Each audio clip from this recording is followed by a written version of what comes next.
দলের অধিনায়কত্ব হারিয়েছেন মোহাম্মদ রিজওয়ানের উপর থেকে আস্থা কমেছে পাকিস্তানের। সাম্প্রতিক পরিস্থিতি বিবেচনায় ওয়ানডে ক্যারিয়ারের প্রদীপটা নিভু নিভু করছে। শেষ একটা সুযোগ পেয়েছেন বাংলাদেশ সিরিজে। নিপতে বসা প্রদীপটা ঠিকঠাক জ্বালাতে না পারলে ওয়ানডের অধ্যায়ের ইতিটা এখানেই ঘটতে পারে। একটা সময় রান করেছেন, ব্যাটটাকে মেশিন বানিয়ে ফেলেছিলেন। বিশেষ করে টি-20 ক্রিকেটে চলমান আতঙ্ক হয়ে ধরা দিয়েছিলেন প্রতিপক্ষ বোলারদের জন্য। সেটা অবশ্য 2020 থেকে 2023 সাল নাগাদ।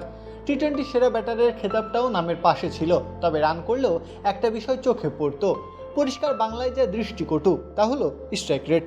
2023 সালের আগ পর্যন্ত সেটা গায়ে না লাগলেও আধুনিক ক্রিকেট বদলে যাওয়ার সাথে দৃষ্টিভঙ্গিও বদলেছে। ছোটদের সাথে আনন্দের সুযোগ, বড়রাও করে উপভোগ। Multi chips, super crunchy, super fun. এখন আর রিজওয়ান টি-20তে চলে না। বাবর আজমকে ব্যাক করালেও রিজওয়ান একেবারেই বিবেচনার বাইরে থেকেছেন। ক্যারিয়ারটা কার্যত শেষ হয়েছে তার। এবার ঘাড়ের উপর নিঃশ্বাস নিচ্ছে ওয়ানডে ক্রিকেট, এখানেও যে শেষ হওয়ার উপক্রম। 2025 সালে 17টি ওয়ানডে ম্যাচ খেলেছেন রিজওয়ান। 569 রান করেছেন প্রায় 44 গড়ে।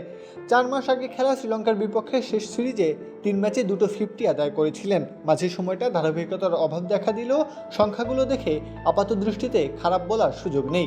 তবে যখন স্ট্রাইক রেটের দিকে দৃষ্টিপাত করবেন তখন 72 সংখ্যাটা খুব বেমানান বটে, বিশেষ করে আধুনিক ক্রিকেটে। এভাবে চলতে থাকলে 2027 বিশ্বকাপে জায়গা পাওয়া নিয়ে সংশয় হবে। তাই বাংলাদেশ সিরিজটা তার জন্য বিশেষভাবে গুরুত্বপূর্ণ। নিজেকে প্রমাণ করতে না পারলে অদূর ভবিষ্যতের কথা বিবেচনায় পরিস্থিতি আরও ঘোলাটে হবে। তবে বাংলাদেশের বিপক্ষে নিজেকে প্রমাণ করতে পারবেন কি, এখানেও যে সংশয় আছে। বিশেষ করে মিরপুরে অতীতটা খুব একটা সুখকর নয় তার জন্য। 2015 সালে শেষবার এসেছিলেন এ তল্লাটে। 3 ম্যাচে রান করেছিলেন মোটে 84।